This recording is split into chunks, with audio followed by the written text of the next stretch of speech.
2 years ago, we witnessed the Skyrim of Dark Souls, FromSoft's first ever attempt at an open-world game that simultaneously dethroned Bethesda like their own genre. I personally think it's one of the greatest games ever made, and probably the closest thing this next generation has to Ocarina of Time. This was such a monumentous release that it brought tens of millions of people into the franchise, just to get goatsied by a tutorial boss, Alt F4, and come back claiming it was the best experience of their life.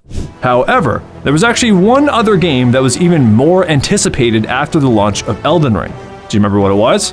It was a little title that went by the name of More Fucking Elden Ring. Fast forward a few months after the entire world spent a few months no-lifing this thing, and people started to wonder what goes on in the big fuck-off hole in the center of the map. And in 2 years, we would finally get our answer. Shadow of the Erdtree, Elden Ring's one and only DLC, forever closing the chapter on this game. Now, it feels like a bit of a misnomer to call this thing DLC, when in reality it's an expansion that's bigger than most Souls games. You can easily fit the map of Dark Souls 3 in here with like a few Texases to spare. Although you wouldn't really know it given the size of the boss arenas, but we'll get to that. Calling Shadow of the Erdtree just DLC is like calling the Mona Lisa a painting, or Freddie Mercury a It's a total insult to the greatness on display. It's the longest development cycle FromSoft has ever invested into any one DLC, clocking in at over 2 years of development. And on June 20th, we'd finally witness its launch, the only expansion to one of the greatest games ever made. Also, the most poorly received FromSoft title ever released, amassing more negative Steam reviews than both variations of Dark Souls 2 combined. Now, of course, granted, I know those numbers are naturally going to be higher. Unlike Dark Souls 2, people actually played this one instead of just watching shitty opinion videos on it. Don't worry, mine's coming. You can actually be a part of it if you go to twitch.tv/manley-reviews, where I'm live every Tuesday and Saturday, where we actually get to record this thing. All that to say, it is a rare day when you ever see the words mixed in FromSoft in the same Steam landing page. As a result, this thing has sparked an absolute frenzied flame of outrage and debate. Now more than ever, people are actually starting to think that maybe the bosses are kind of bullshit. The difficulty has never been more controversial, and as a result, people don't really know what to think about this thing, let alone articulate it. Just like the Elden Ring itself, the Souls community has undergone its own fracturing of opinions. Torn between shouting get good at each other, or even at Miyazaki himself after he released an article saying that he basically sucks at his own games and uses every single in-game item to his advantage. If Souls fans could read, they'd be pissed. Scadutree. The fuck do you say that? Probably one of them. Shadow of the Erdtree is a brilliant expansion with incredibly impressive world design, while paradoxically feeling like a Playmobil-ass Elden Ring at home version of the game. It's larger than Dark Souls 1 and 2, yet at times feels more hollow than its main characters. I'm gonna give you guys a big-ass warning. This video, while containing a good amount of data and comparative analysis, plagiarism and made-up sources, I'll also be including a good amount of YouTuber opinion, so just be aware. I might even break out the good old fun defense for some of this, so you've been warned. However, to understand where this is even coming from, we have to figure out a few core key concepts of Dark Souls that are so easily forgotten. Why do I talk like a fucking Lego?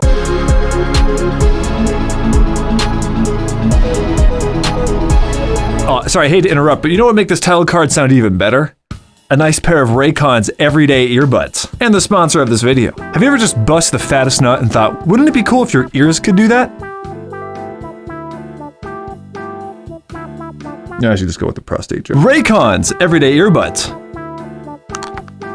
Maybe I'm on the spectrum or something, but I'm one of those people that constantly has 5 voices looping all over each other whenever I'm doing some boring task. That is, unless I have some high quality earbuds to play back some music or another YouTube video essay bitching about the fall of video games or something. And Raycons premium everyday earbuds are the perfect solution to my madness. Whether you're at the gym, cooking, going for a nice walk, or simply trying to hide the late night sounds of your wife's boyfriend. With Raycon's active noise cancellation and high quality drivers, they're going to be the perfect solution to those intrusive thoughts. Between 32 hours of battery life and 8 hours on a single charge, they're guaranteed to last longer than most of your New Year's resolutions. And with their tailored fit and multiple earbud sizes, they're going to stay in place for even the most intense edging sessions. They're also highly water and sweat resistant, meaning you can accidentally throw these in the wash or dump them in some soup and they come out just fine. When it comes to the sound profile, one thing I really appreciate with Raycons that most premium earbuds still don't do is they actually come with 3 built-in EQ options right in the headphone. Meaning if you're someone that wants a flat tone response or really crispy high ends, you can have all that. If you're someone that wants your headphones to sound like a subwoofer in someone else's car, you also have that available too with the click of a button. Which is actually kind of crazy they offer that at this price tag. Very much appreciate that. They also come in a bunch of fun colors. If you want to take your hyper-individualism to the next level, you can pick up one of their fancy protective cases that turn your Raycons into Slaycons. I chose space. They also stand behind the product. They got a 30-day, no questions asked guarantee. So if you're someone that's I don't like music, you can still return it. They're also doing 50% off their entire site right now, so be sure to go down to the link in the description and click on buyraycon.com/manly to pick up yours today. Thank you guys so much. Now, back on to whatever I was talking about. Dark Souls has always been a game rooted in cautious exploration, mainly handcrafted by Hideteki Miyazaki. Difficulty, while not necessarily an end goal, was more of a means to an end to make these worlds feel substantive. These games would reward the player for their cautious observations and punish them for when they inevitably roll into the hole. Yeah, the whole hard but fair jury is kind of out on that, but the entire misconception here is that the game was actually based around combat, when in reality it was about adventure and discovery. Combat, while still being an important player, was incredibly basic. There's no string of button combos you have to remember, no motion inputs, you don't have to wave dash around everything. I have seen literal goldfish beat this game. Not to say that there isn't depth to it, there's more than enough here to bring out the entire thigh-highs crowd in full force to min-max everything. But again, most fights here can be handled with shit builds and dog-ass skill if you just have enough patience and observational skills to just see what's happening in front of you. However, as predicted, as the games grew in popularity over the years, so would their ever-increasing focus be on the combat, going from more of an adventure-based to more of a spin cycle. So much so that they basically put the Osu in Souls, making their latest release more of a rhythm game. So you can imagine our surprise when FromSoft 180'd harder than the f***ing camera to instead go right back to their original roots of adventure and discovery for progression. The game literally starts with giving you a Sisyphean boss just to impart the message of, can't beat a boss? The fucking course you can't. Go off, go get lost, go find a million trinkets, items, upgrades, a double jumping horse, just so you can get super overwhelmed to go look up a YouTube guy for the Moonbelt Katana, you basic bitch. In my honest opinion, this is the first ever Souls title where the concept of get good has never applied less. Never before have there been this amount of weapons, armors, consumable items, instant summons, spells, crafting. It's by far the most accessible Souls game in history, while also kind of being the hardest one. Elden Ring has grafted on a ton of new features from older Souls games, but by far the biggest change in this game isn't just any one addition, it's the fact that it's the first time they've completely abandoned their original design philosophy just to make room for it all. Prior to this, Miyazaki religiously used this methodology of total direction, which meant that he was involved in every single step of this game's process and everyone reported directly to him. But Elden Ring, being 18 billion times the size, required him to hire on a bunch of additional brains, specifically in the director-level positions. Now instead of him controlling every aspect of this game, he's got programming directors, battle directors, level design directors, world-building directors, feat directors, actually I think those are just him. Now Miyazaki has brought on 11 co-directors, and it's the first time in the franchise where he's been unable to be a part of every aspect of its design. He's directly quoted saying that he ended up entrusting certain areas of the level design, such as small-scale areas and dungeons, to his team, and that a lot of other work had to be handed off so he could oversee the larger portion of the project. This is the first time his design philosophy has shifted from total direction, where he'd literally write all the text in Dark Souls, to basically a lot of delegation.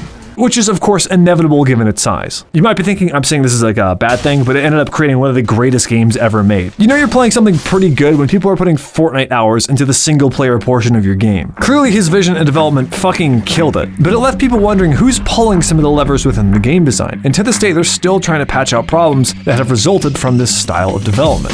There are times when I'm looking at the beautiful craftsmanship of this world and think, there's no way the same guy who made all of this also okayed the PS3 Hippo and greenlit the triple Godskin Apostle fight. In the same way that Miyazaki had to accommodate for a larger scale vision, I think so did the foundation of the Souls formula, and as a result a couple cracks started to form in the base game of Elden Ring that were only exacerbated with the launch of the DLC, pointing to some more serious issues growing within the franchise, almost all of them having to do with some issue of scale.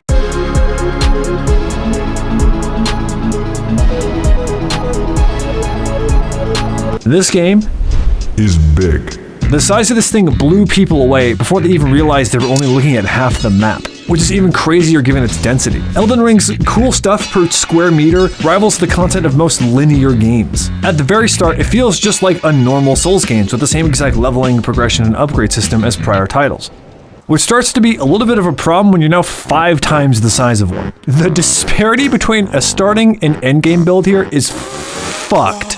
When I was adventuring around on my first playthrough, I was routinely practically two-shotting bosses in earlier areas, while simultaneously getting two-shot by later shit in the endgame. Never before in any other Souls game could you get this overpowered, while also making it a necessity. If I saw someone with the health bar that fat in Dark Souls, I'd start body shaming. But in Elden Ring, hitting those soft caps almost becomes a requirement. Now every time I get butt-fucked by a boss, I'm constantly wondering if I have enough levels, runes, items, upgrades, whatever to even be handling this thing in the first place, instead of just rising to the challenge like every other Souls game has taught you at this this point. Conversely, by the time you are on par with most of these fights, now you've completely trivialized a lot of the areas of the game because now you're just so over-leveled that it ends up being not engaging when you eventually have to backtrack through them. It fucks the balance in a way that makes you constantly question your own strength relative to the area you're in.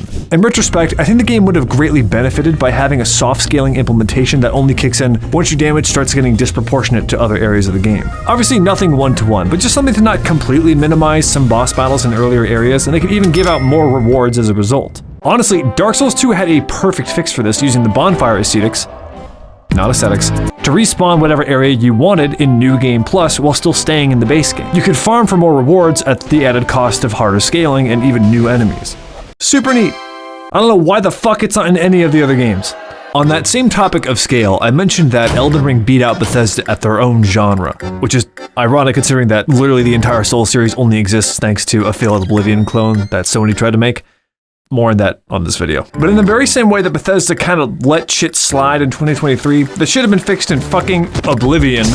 I can't help but make a few parallels to Fromsoft, a company that's also scaled massively over the years, only to still not fix problems that have been around since Demon's Souls. It is wild to me that we are still putting up with the camera that clips through half the bosses. It's a shame that the side quests are still so amorphous and unintuitive. It blows my mind that in 2024, we still have to do like COD zombie mystery box ray gun rituals just to connect to an online lobby with our friends. Do you see it now? At this point, I'm convinced you're fucking with me. No! Only to be stuck with the same archaic-ass control scheme that debuted 15 years ago. I do really appreciate their efforts to like defuckify their crackhead PC controls and add a few extra keybinds on the controller to keep up with the newer mechanics. Really, I do. But I've said this before, I shouldn't have to throw up gang signs every time I want to sprint and look around. Nor should I have to use the Dewey Decimal System just to swap my weapons. I can't tell you how many times I've gone to switch my sword or go from one to two-handing, only to get knocked down mid-process. And now I don't know if it actually remembered the input and if I should put that input in again, despite the fact that it cached like the 3 times I button mashed R1 back in junior high. Again, I'm used to all this stuff at this point, but in the same way that Starfield asks you to put up in 2023 with the same amount of loading screens that are in Google Street View, FromSoft is still asking its players to put up so many outdated mechanics that are only exacerbating themselves as the games grow in challenge and speed. FromSoft has evolved past their initial inspirations, but it feels like they're having a hard time keeping up with their own evolution. And Shadow of the Erdtree feels like the first time people are openly taking a second look at some of these design choices. So what makes this shit so special? I know I've been yapping about everything except for the DLC at this point, so let's get into the Land of Shadow.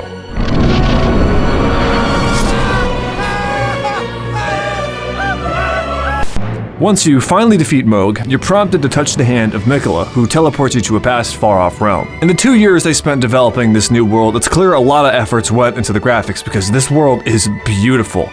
My jaw dropped almost as low as the frame rate.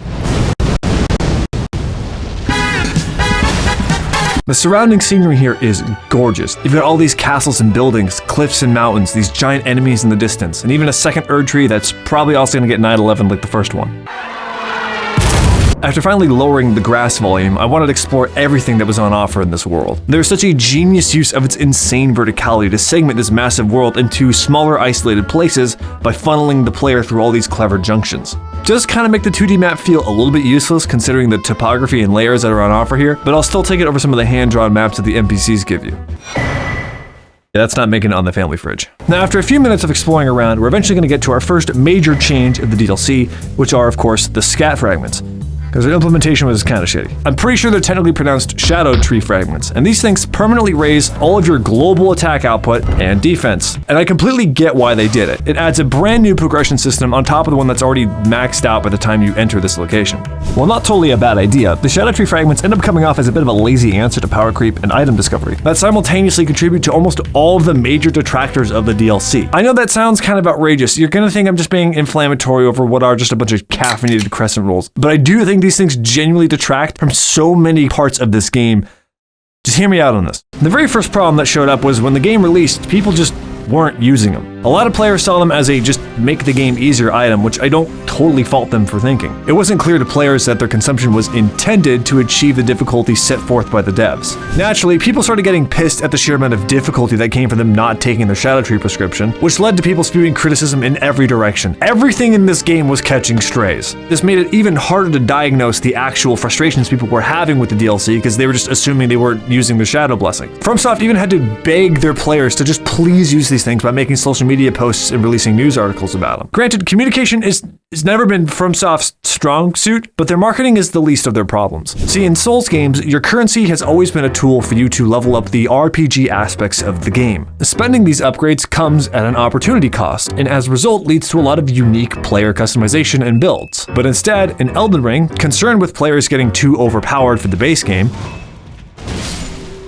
that ship kind of sailed. And while also trying to give the same progression feeling that was in the base game, chose to lump all substantial upgrades into simply one item that has no strategy around it. You don't even get to choose between offense or defense. There's no opportunity cost or nuance, which makes me wonder why on earth they didn't simply just increase the level scaling amount for the current upgrade system that was already within the game, or at least use special runes that only apply in the Shadow Realm. To me, this solution makes the difficulty feel incredibly artificial since their only existence is to lower it. If the deciding factor in any of these boss fights is simply what my Scadutree blessing level was, that's lame as fuck. That feels incredibly artificial and is something that the other games did so well to fight against. It just undermines the whole satisfaction thing that these games are built around. When I level up in Skyrim, I feel euphoric. It feels good to earn a level that I can spend wherever and progress my build. When I instead go into the menu and change the difficulty from Adept to Easy, I feel like a bitch. That's not fun. It can have a similar result, right? The game gets easier, but one doesn't really give me a satisfying sense of progression. I just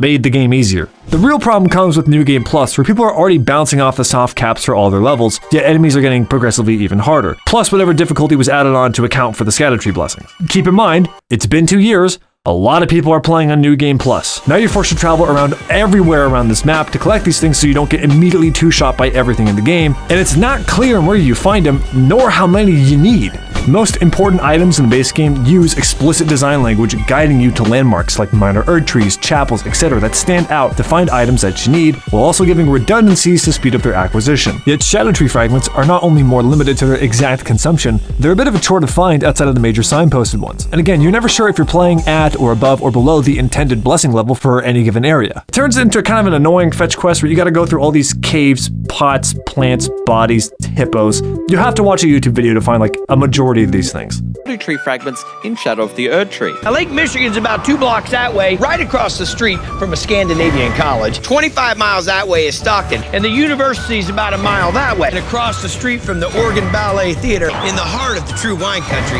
right on the corner of Chinatown. Now, there's a lot going on in this area. You know, the witch trials and everything. Clearly, Shadow Fragments were used to incentivize the player to go crawling around all areas of this world to find these super valuable upgrades, which makes a lot of sense because in terms of items, there's fuck off else to find in this world, aside from some fancy wallpapers. It's honestly one of the biggest drawbacks to the entire DLC, and the Scadutree Fragments are directly to blame for it. I was genuinely shocked to reach some of the coolest looking areas in this game to find literally nothing.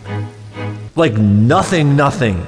I know this has to sound like hyperbole, but like there's garbage littered everywhere in this map. That and just a bunch of cookbooks and crafting materials that mean absolutely nothing to most people playing this game. We are in the later than late game area and we're still getting like back to school ass items that I can just buy for nothing. The worst part is the Scadutree Fragments are the root cause of this. By this point in the game, your weapons are basically maxed out and your souls have pretty diminishing returns. Outside of some admittedly pretty cool weapons and shields that will only cater to specific builds on any given run, there's very little else of value that can pad out the map. Had they instead dumped the Scadutree blessings and instead introduced, say, higher weapon upgrade scalings or a new upgrade mechanic, or tweaked the way that the soft caps and the levels work only in the Shadow Realm, you could have filled this world out with so many more cool upgrades that would have felt substantial to gain. Even if they had just split the Scadutree blessings between attack and defense, you would have doubled the amount of cool things to find in the world. Now, while that's still not very satisfying, it would have at least given you things to find while you're on your way to find things. This is a franchise known for rewarding every single nook, cranny, and liminal space in the game.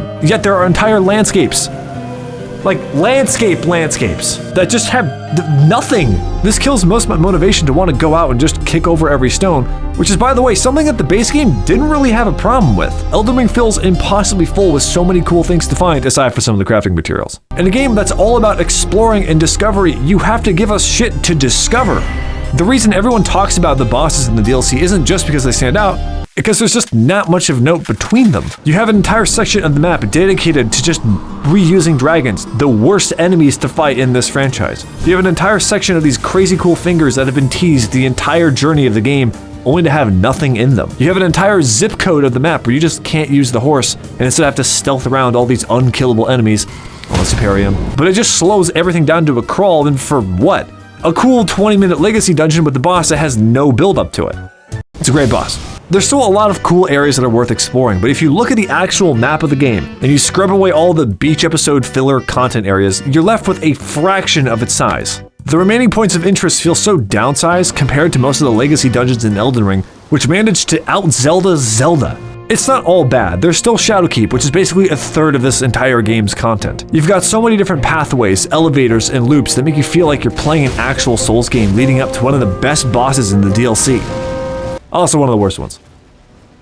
Two of the worst ones, I guess. You have this entire area that can show you just how beautiful dark fantasy can be, but then you go actually explore it and it's genuinely just miles of airport parking garage. That's not an exaggeration.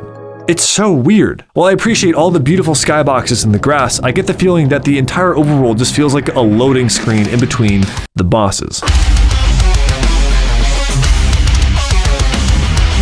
You know you're fighting a Dark Souls boss when you're forced to download Cheat Engine just to respawn it. The Souls franchise is known for having some of the best fighting moments in video gaming history, and I'm going to qualify that with a titanium hydraulic industry grade for the most part. And there's a good reason for this. Miyazaki's design philosophy has always orbited around this idea of meaningful deaths. He's quoted saying, "I've never been a very skilled player. If death is to be more than a mark of failure, how do I give it meaning?" He never wanted arbitrary deaths, making it feel like a deficiency on your part in observation or skill in an otherwise fair fight. And he did this very delicately by making sure to add in a shit fuckload of AoEs. That'll do it. Fuck it, we need more lasers. Oh, you want the camera? You want the pussy? Pick a number between 1 and 100. 1. Oops. Better try again. I'm sorry. They're not actually that bad. Everyone knows the importance that difficulty plays in the Souls games, the source being every white guy that's ever turned on a camera. But lately, I've seen this growing notion that the entire point of these games is to simply endure the misery that is the difficulty, to just simply arrive at this satisfying achievement. However, for the challenge to be worth overcoming, the process has to be somewhat enjoyable itself. If you really want satisfying achievement, go pick up smoking for a year and then try to quit. The only thing you're gonna be left with is like a mental pop-up every 3 minutes Smoke to Marlboro Reds. Ugh. Suck dick for 2 Marlboro Reds. No.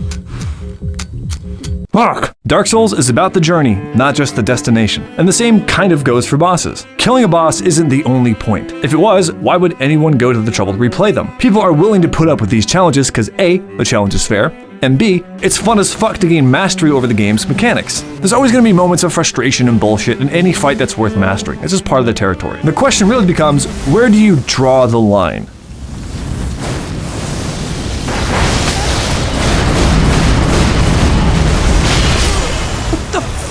That's a pretty good start. It's always tricky talking about the bosses in this game because there's 2 versions of you playing them. There's a part of you that will endlessly bitch about the experience as you die over and over again, and then there's the post-boss clarity that comes after beating it, which sort of overwrites the first half. But this is the first time in a long while that people are beating these fights and just walking away annoyed. Some people are arguing that they're kind of bullshit, using underhanded movesets and suffocating attack patterns that make them feel like a kid at the Ziploc factory. The health bars in these things have been fattened up to pyrocynical degrees, which I'm actually fine with, but I really don't want to spend an entire 40-hour work week just to take down every single Adirondack chair that's already on fire, or the 20 or so dragons that they copy-pasted throughout the world. Weird, I thought Kendrick took out all the drinks. But here's the thing, I still managed to beat all of the bosses, without summons, without a great sword, with Lion's Claw, and I have to say that for like the 10 people that are already typing up a storm in the comments. I don't think these bosses are ridiculously hard. I even enjoyed a handful of them. Mesmer might be one of the best stage 2 executions I've seen in a battle. Out of all the bosses to deserve a second health bar, it was him. Not fucking Flowey.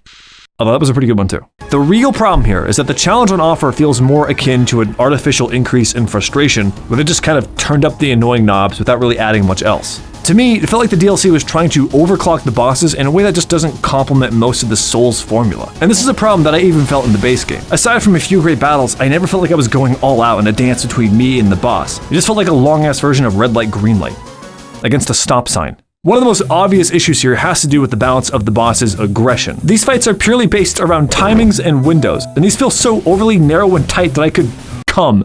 I'm pretty used to this in these games by this point, but I shouldn't have to make a DMV appointment just so I can get like a jumping heavy in every 3 minutes. I can barely even get a fucking drink in neutral before the game just goes, ah. Oh shit. I thought she was done. Nah, that was kind of on me. That is insane! This is a game that showers you in tons of great weapons with unique attack animations or Ashes of War, but you can't even use half of them because you'll just get punished. I'm either waiting a minute for them to end their combo, or I'm waiting for them to start them, because the second I do anything in neutral, I'm just gonna get metagamed. I'm totally down with rolling a bunch, but I feel like I should be attacking at somewhat of the same pace as the boss is, otherwise I feel like I'm stuck in a spin cycle where the boss is having more fun than I am.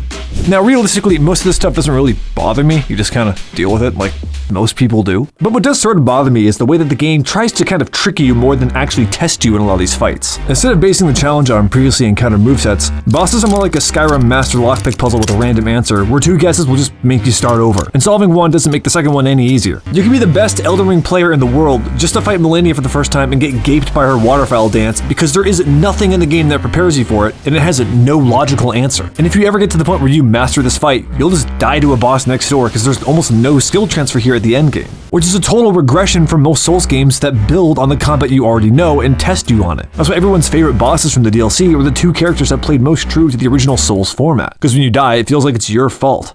I've always felt that the best battles in these games are the ones where you're on equal footing with the boss.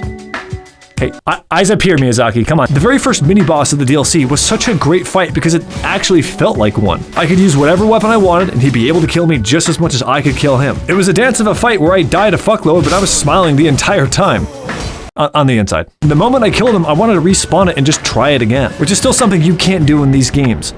Why? It seems to me that the bosses were particularly balanced around the use of spirit summons, which leaves a really asymmetrical fight when you fight them one-on-one. Souls bosses are all about timing and windows, and when you use spirit summons, it allows you to wait, what was that noise? The boss, basically like turning those off for 3 minutes. Although I do think it's like the perfect way to do an accessibility option in this game. It basically reduces the need to ever learn a boss, and it's the reason so many people choose not to use them. For example, I accidentally used the Mimic tier when I was fighting the boss over on twitch.tv/ManleyReviews. It had been over a year since I've even played Elden Ring, and after getting Mog-lested for an hour, but getting pretty close, chat suggested that I should try the Mimic tier since it was nerfed and I should just try it out. I was curious. I figured it wouldn't hurt. I summoned the Mimic, and it took what was basically an 8 out of 10 difficulty fight down to fucking preschool. This must be what it feels like to be caught cheating on stream. I was embarrassed. To someone else, this is a huge benefit. I don't have a problem with Spirit Ashes. But now the overtuned aggression almost feels like they're expecting you to use these things, which just breaks the fundamentals of the fight itself, because now it's no longer a one-on-one fight.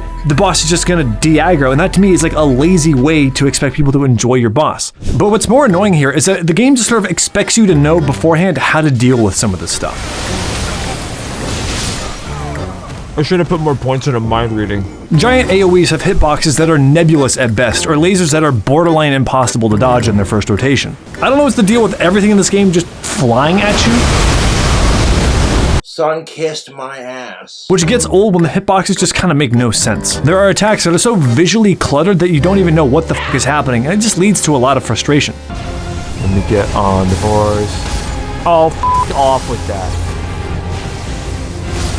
Fuck the f on, this game is for pedophiles. Here's the thing, okay? I'm more than happy to learn whatever I have to go into a great boss fight, okay? That's just the nature of the Souls games. But the issue here is that a majority of the hardest moves in the game come at the second phase of the fight. They don't just mirror the attacks of the first one. So now you have to spend 3 minutes getting through the first phase of the fight just to learn the actual fight. You'll get killed in 2 hits and just have to reset the whole thing. That's fucking bullshit. To be honest, in all fairness, not all of them do it. Mesmer, Midra, Romina, and a few others were really well done. But there's enough of them in the base game and the DLC that pull this shit that I can't help but see it as an annoying trend. I'm so grateful we moved away from the time-wasty runbacks of Dark Souls 1, but in a way they've reincarnated themselves into the first phase of these fights, where you just have to waste 3 minutes getting through it so you can learn the actual fight in the second phase. Remember that whole thing about Miyazaki having intentional deaths? This is not how you do it. If every move is going to kill you in 1 or 2 hits, that makes it so you have no room for error in learning the thing in the first place. Now it doesn't matter how good my observational skills are, I'm just you have to burn 3 minutes going through the first phase just to get to a pick a number between 1 and 100 ass move, fail it 100 times, get the number, and then move on. 62? And I don't think that leads to better bosses for the player. Now, there's always been a natural element to this, but you're typically able to at least heal up or roll out enough to recover from a mistake and continue to learn the fight. But now you go into a boss fight, learn the first 5 minutes of it, only to get hit with a wind-up that looks like this.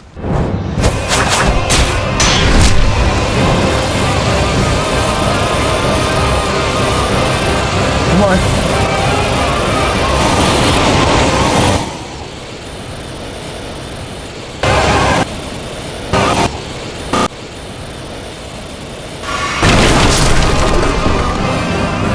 In video games, we have animations and design language to visually communicate to the player what to do. When you see a wind-up, you can reasonably expect an attack. When you see the edges of your screen turn to jam, you know you're in one. Red means health, green means stamina, and blue means kind of whatever the game fucking was. It's not a great point. When you see an enemy with the sword, you can reasonably predict its incoming slashes thanks to the body language or whatever the game has previously taught you through prior enemies. Then the game will just give you this like fuck-ass PS3 hippo over here, and I can't tell what this thing's doing. 1, because it's just spinning in place to face me. 2, the animations aren't clear if it's repositioning or attacking, which is an issue that a lot of creatures in this game have. Or 3, the lock-on point is in the middle of the thing instead of its head, so now the whole thing is turning invisible because I'm fighting in a 1-bedroom fucking apartment.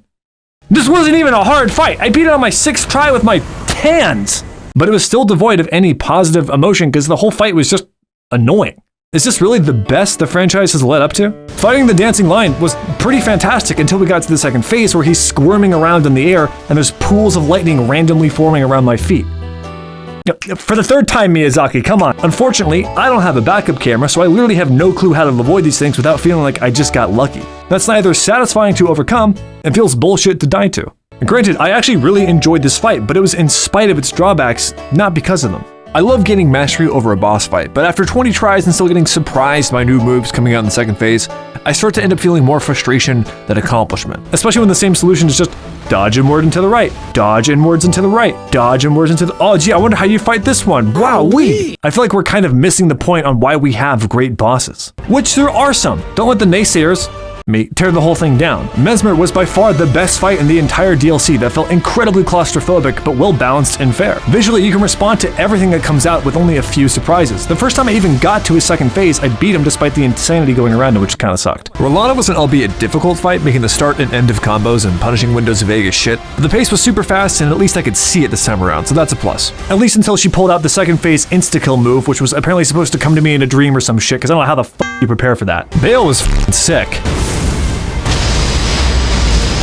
Again, it's a fight that's ridiculously over the top in visuals and animations, but the timing was clear on when to dodge. Putrescent Knight was perfectly telegraphed. The combos were extravagant, yes, but you knew exactly how to handle them based on their animations. When I was hitting that fight, I felt like I was the one to blame, which is a rare feeling for most of these fights. Which kind of breaks the philosophy on why the difficulty has traditionally been so well executed in these games. At the end of the day, this is a video game. We're all willing to put up with a little bit of bullshit, but there has to be a balance of fun involved.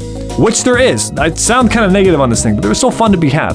It's just not Elden Ring fun. While I appreciate the presentation, almost all the bosses felt like arbitrary roadblocks instead of built-up characters teased throughout the whole journey. I'm not sure why I'm fighting Renala's typo. This guy could be fucking anyone, and this one's just the Scorpion version of Quay, like, nice try. In Elden Ring, before I even get to the fight, I am stoked to get face-to-face with destined to death. Radahn, Moog, Malenia, Horlu, Rykard, God, Marika. It adds so much to the experience when these eventful moments feel like events and not checkpoints. While I felt like there was a lot to be admired in this release, I felt really disconnected in the Land of Shadow. In the realm of FromSoft, the DLC is always the crowning jewel. It's an encore that saves the very best of the game for last. But in Shadow, I never felt any of the big moments from this game lived up to anything close to the original. There was no Siafra River, no inverting towers. Even the story felt like this odd focus on this twink-ass character while still ignoring some of the larger unanswered questions of the base game.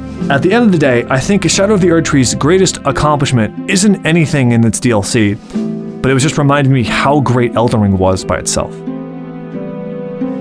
Nah, Metro was sick as fuck. As usual, sorry for the wait on this one. The Dark Souls video is currently being made as I speak right now, so that is coming down the pipeline. If you want to be a part of all that, I've got a Patreon. Seriously, I could not make these videos if it weren't for you guys on Patreon. Thank you guys so much for your pledging. I also have like tutorials on how I make these videos too. That's something that interests you. If you want to come hang out, I will be streaming over on twitch.tv/ManleyReviews. We have a great time over there. We've got a Discord, Twitter, all that good stuff. If you like this video, you're going to like the Dark Souls one even more. So keep watching. Thanks for hanging out, and toodles. Take care.